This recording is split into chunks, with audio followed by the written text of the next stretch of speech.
이스라엘 역사를 살펴보면 솔로몬 왕이 죽은 후에 이스라엘은 남과 북으로 나뉘어집니다. 북쪽은 북이스라엘, 남쪽은 남유다로 분열이 되었습니다. 북이스라엘은 주전 722년 아수르 제국에 의해서 멸망을 당합니다. 또 남유다는 주전 606년, 597년, 586년 세 차례에 걸친 바벨론 제국의 침공으로 말미암아 결국 무너지고 말았습니다. 나라는 멸망하고 성전은 파괴되고 예루살렘 성벽은 회파되었습니다. 그리고 살아남은 백성들은 바벨론으로 끌려가서 힘든 노예 생활을 해야만 했던 것이지요. 그러한 백성들에게 하나님은 70년의 포로 기간이 끝나면 다시 고국으로 돌아오게 하시겠다는 그 약속의 말씀을 기억하시고 백성들에게 은혜를 베풀어 주셨습니다. 마침내 백성들은 하나님의 약속대로 꿈에도 그리던 고국 유다 예루살렘으로 돌아오게 된 것입니다. 오늘 본문의 시대는 바벨론의 시대가 지나가고 바사, 페르시아 제국의 시대를 배경으로 하고 있습니다. 느헤미야는 당시 페르시아 왕실의 고위직에 있었습니다. 그의 부모가 바벨론의 포로로 붙잡혀 왔기 때문에 그는 바벨론에서 태어났습니다. 뛰어난 역량을 가지고 있어서 그는 출세에 출세를 거듭했고 당시 페르시아 왕실에서 왕의 생명을 책임지는 왕의 술관원 자리에 있었습니다. 어느 날 느헤미야는 예루살렘을 다녀온 몇몇 형제들로부터 고국 예루살렘의 안타까운 소식을 듣게 됩니다.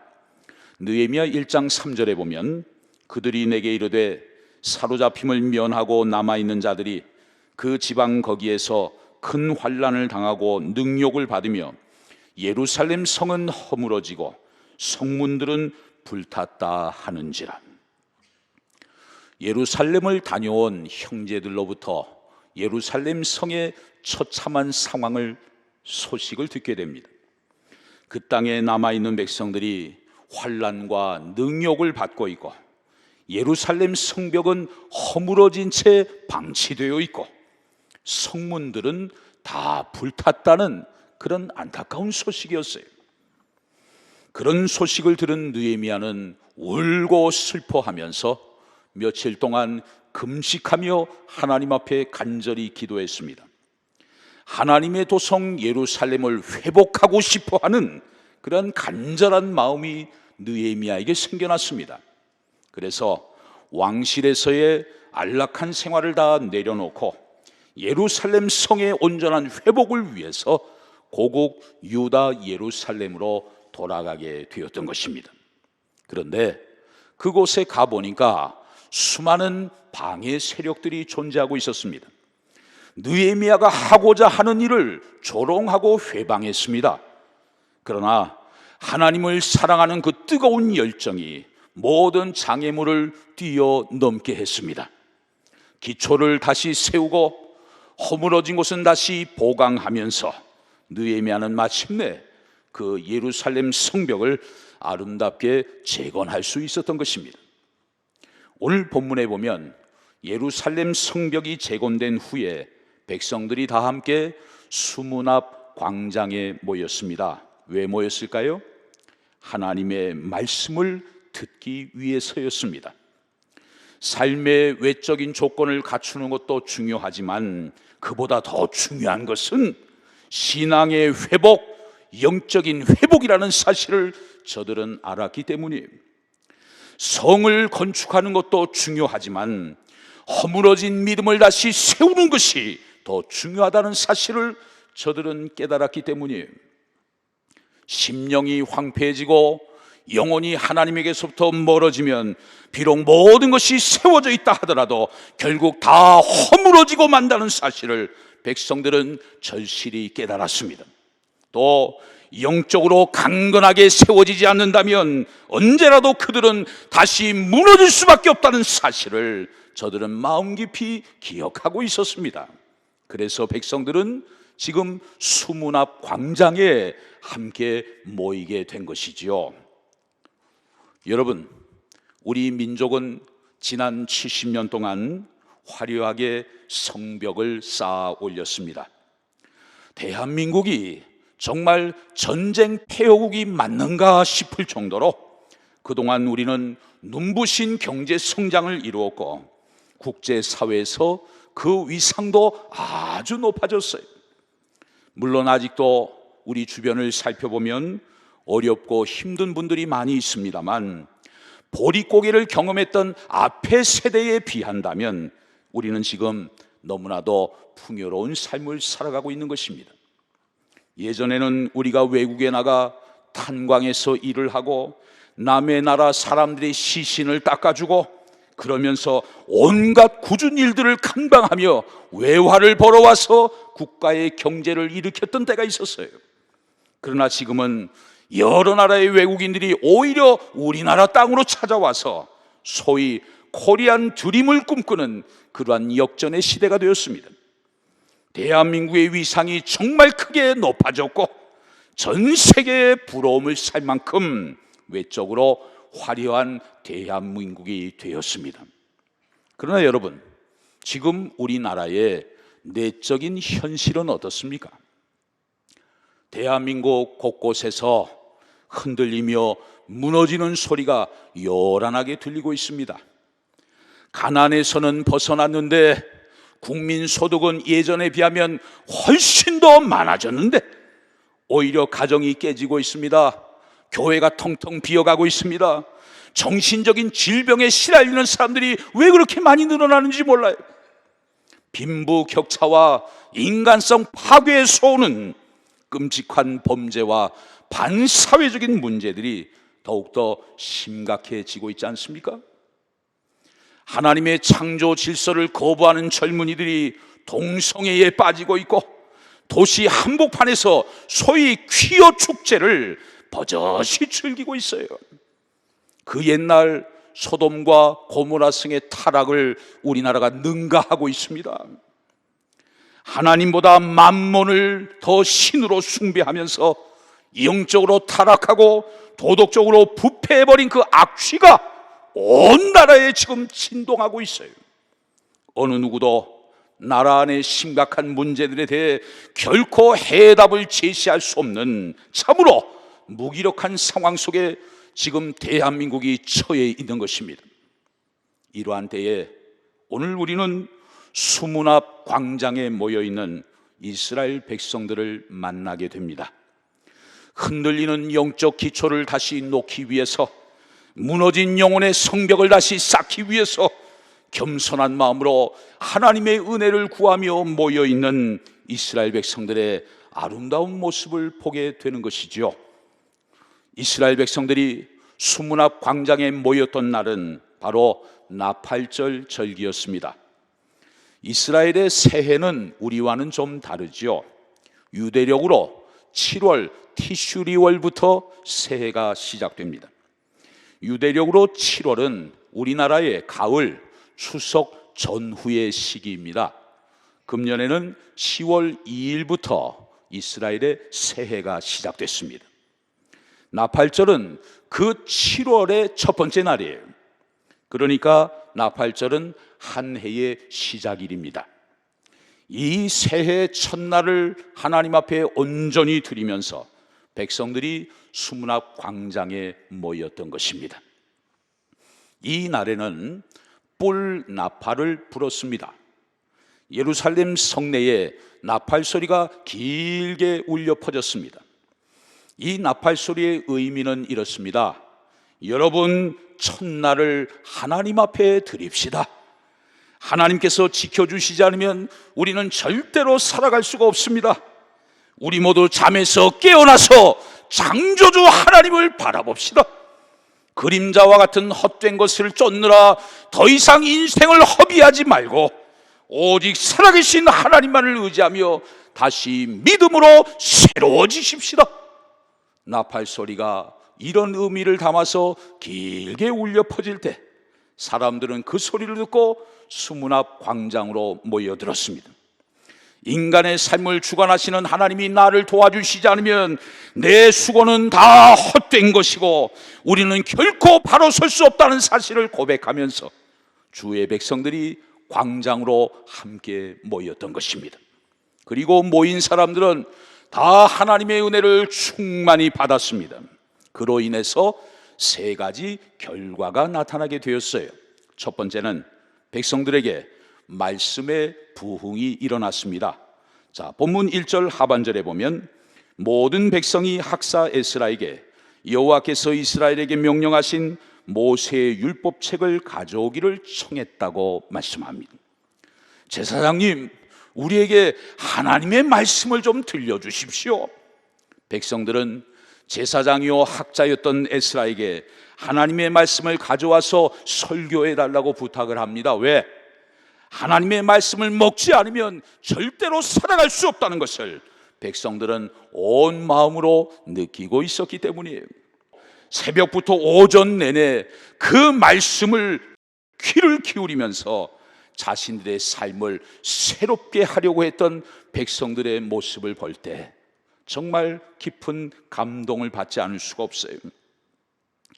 여러분, 영적 부흥은 결코 거창한 구호로 되는 것이 아닙니다. 많은 재정을 쏟아붓는 특별한 이벤트를 실시한다고 해서 진정한 부흥이 이루어지는 것도 아니에요. 살아계신 하나님의 말씀이 내 심령을 감동시키고 내 마음을 움직이지 않고서는 내 심령은 결코 바르게 세워질 수 없는 것입니다. 왜 우리 교회가 하나님의 말씀에 대하여 그토록 강조하는 것일까요? 하루가 어떻게 지나가는지 모를 정도로 정신없이 바쁘게 살아가는 우리들인데 왜 말씀을 읽고 배우기 위해서 그렇게 많은 분들이 수고를 아끼지 않는 것일까요? 그것은 말씀을 깨닫게 될 때 내 영이 깨어나기 때문입니다. 말씀을 내 심령 속에 채우게 될 때 내 영혼이 살아나기 때문이에요. 말씀이 내 마음을 파고 들어와서 내 심령을 기경하게 될 때 그 말씀이 내 삶을 지배하게 되고 비로소 내 인생이 가장 복된 인생으로 변화되기 때문입니다. 할렐루야! 진정한 말씀의 부흥을 경험하기 위해서 오늘 말씀 속에서 말씀을 받는 자세가 참 중요하구나, 이런 깨달음을 얻게 돼요. 자, 본문 5절 6절을 보시죠. 에스라가 모든 백성 위에 서서 그들 목전에 책을 펴니 책을 펼 때에 모든 백성이 일어나니라. 에스라가 위대하신 하나님 여호와를 송축하며 모든 백성이 손을 들고 아멘 아멘 하고 응답하고 몸을 굽혀 얼굴을 땅에 대고 여호와께 경배했다고 말씀하고 있습니다. 백성들은 하나님의 말씀 앞에서 그냥 자리에 앉아 있을 수가 없었습니다. 말씀이 그들의 심령을 감동할 때 손을 들고 아멘 아멘으로 화답하지 않을 수가 없었습니다. 말씀과 함께 임재하시는 그 하나님의 영광 앞에서 몸을 굽혀 얼굴을 땅에 대고 지극히 높으신 하나님을 경배하지 않을 수가 없었어요. 에스라를 통해 선포되는 말씀을 바로 자기들에게 주시는 말씀으로 그대로 받아들였던 것입니다. 여러분, 교회의 영적인 수준은 말씀을 받는 자세로 평가할 수가 있어요. 말씀에 대해서 우리가 어떤 태도를 갖느냐에 따라서 성도들의 영적인 상태를 가늠해 볼 수 있는 것입니다. 하나님의 말씀을 어떠한 자세로 받느냐가 그들의 영적 깊이를 보여주기 때문이에요. 백성들은 하나님의 말씀이 들려올 때 너무 감격스러워서 자리에서 일어섰습니다. 하나님의 말씀에 대한 경외심 때문이었습니다. 하나님의 말씀을 직접 들을 수 있다는 감격 때문이었습니다. 조상들이 받았던 그 하나님의 말씀을 우리도 다시 들을 수 있게 되었다는 감사의 표현이었어요. 그 하나님의 말씀 앞에서 백성들은 아멘으로 화답을 했습니다. 얼마나 그들이 진리에 대해서 갈망했는지, 한 말씀 한 말씀이 주어질 때마다 그들은 그 말씀 앞에서 아멘으로 응답했습니다. 말씀 그대로 되어지기를 원합니다. 그 말씀 그대로 살겠습니다. 말씀 앞에서 온 백성들은 아멘, 아멘으로 한 마음으로 화답을 했던 것이죠. 그 백성들에게 하나님은 놀라운 은혜를 부어주셨습니다. 말씀의 능력이 살아 역사하는 말씀의 부흥이 바로 그곳에서 일어나게 된 것입니다. 말씀의 권위가 존중되고 말씀이 귀하게 여겨지는 곳곳마다 하나님은 언제나 역사하시고 지금도 놀라운 은혜를 베풀어 주시는 줄로 믿습니다. 두 번째로 백성들에게 심령의 부흥이 일어났어요. 본문 9절 상반절에 보면 백성이 율법의 말씀을 듣고 다 울었다고 오늘 본문은 증언합니다. 백성들은 말씀을 듣고 감격했습니다. 눈물을 흘리지 않을 수 없었습니다. 말씀을 들으면서 그들의 가슴이 뜨거워졌습니다.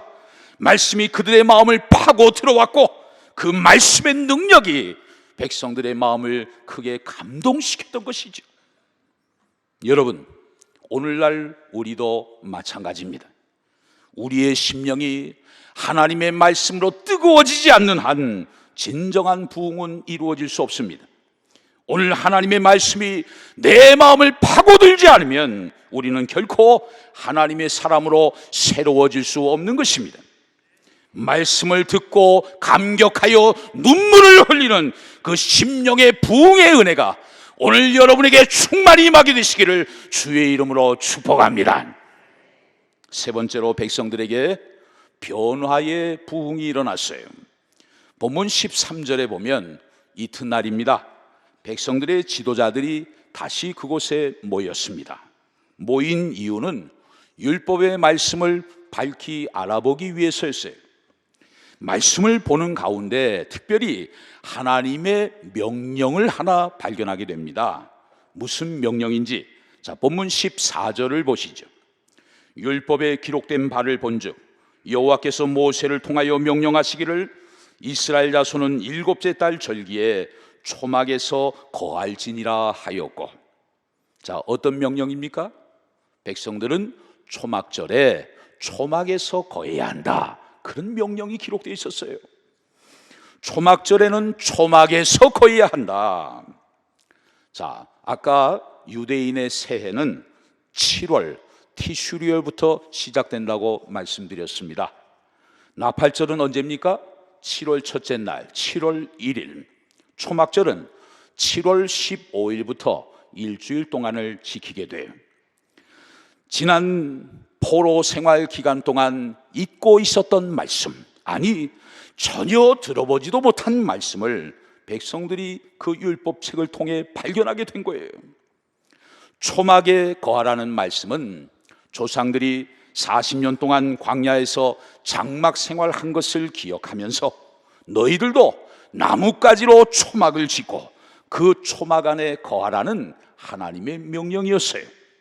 참으로 불편하고 힘든 생활이었을 것입니다. 그런데 이 말씀을 듣고 백성들이 어떤 반응을 보이는지 한번 보실까요? 본문 16절 17절입니다. 백성이 이에 나가서 나뭇가지를 가져다가 혹은 지붕 위에 혹은 뜰 안에 혹은 하나님의 전뜰에 혹은 숨은 광장에 혹은 에브라임 문 광장에 초막을 짓되 사로잡혔다가 돌아온 회중이 다 초막을 짓고 그 안에서 거하니 눈의 아들 여호수아 때로부터 그날까지 이스라엘 자손이 이같이 행한 일이 없었으므로 이에 크게 기뻐하였다고 기록하고 있습니다. 하나님의 말씀을 듣고 모든 백성들이 다 말씀대로 순종하는 모습을 보게 됩니다. 그들의 지식도 그들의 감정도 그들의 의지도 온전히 하나님의 말씀에 사로잡혀 살아가고자 하는 위대한 결단이었던 것입니다. 17절 하반절 말씀이 참 마음에 와닿습니다.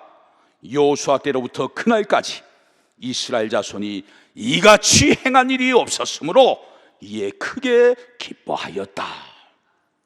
우리가 하나님의 말씀, 하나님의 명령을 들을 때 말씀에 순종한다는 거 참 쉬운 일이 아니죠.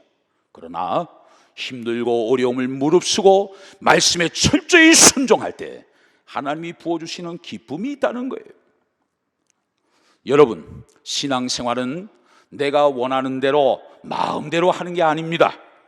나의 인간적인 계획을 이루기 위해 신앙생활을 이용하는 것도 아니에요. 신앙생활은 하나님의 말씀에 붙잡히고 하나님의 말씀에 철저히 순종하면서 하나님의 마음에 합한 인생으로 온전한 변화를 이루어가는 것, 그게 바로 신앙생활입니다. 신앙생활은 변화예요. 변화입니다. 그러한 변화는 인간적인 열심으로 되는 것이 아닙니다. 사람들의 체면 때문에 억지로 될 수 있는 것도 아니에요. 말씀이 그 심령 속에 들어가서 그 사람의 마음과 생각을 뒤흔들어 놓을 때 비로소 변화는 시작될 수 있습니다. 하나님의 말씀에 완전히 지배당하는 그 놀라운 변화와 부흥이 바로 이 수문 앞 광장에서 일어나게 된 것입니다. 그렇습니다. 우리가 추구하는 부흥은 신비주의에 빠진 부흥이 아닙니다.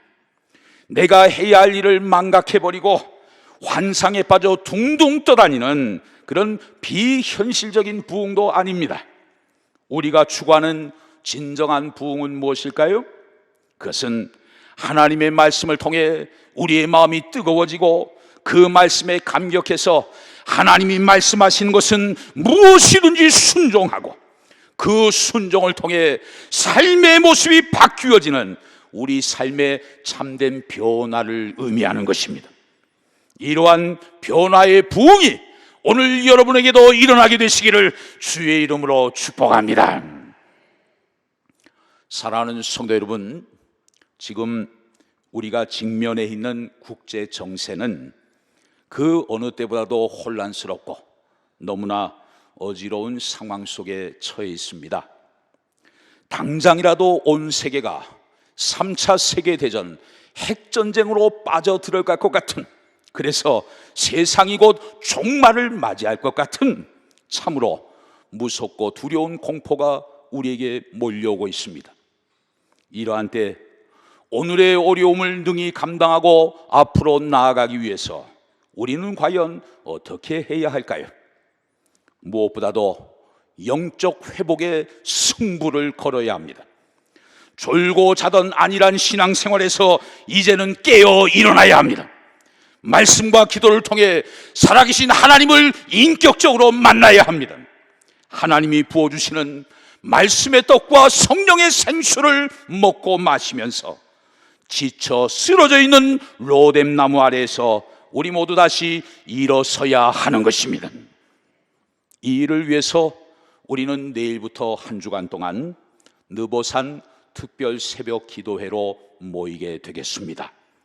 하나님의 말씀을 사모하며 기도로 인생의 모든 문제를 해결하려고 하는 여러분을 하나님께서 만나주시고 간절한 기도에 응답해 주시고 힘든 삶의 자리를 다시 평안하게 행복한 길로 인도해 주실 줄로 믿습니다. 화면을 한번 보시면서 제가 선창을 할 때 여러분 따라해 주시면 좋겠는데요, 제가 선창하면 한마디 한마디 그렇게 따라해 보시면 좋겠습니다. 하나님이 살아계시기에 두려워할 것이 없고, 하나님이 살아계시기에 염려할 것이 없고, 하나님이 살아계시기에 낙심할 것이 없고, 하나님이 살아계시기에 우리에게 소망이 있느니라. 믿으시면 아멘 하시 바랍니다. 아멘. 전능하신 하나님의 말씀의 능력과 영적인 부흥의 역사가 여러분의 심령과 삶의 자리자리마다 충만하게 임하게 되시기를 주의 이름으로 축원합니다.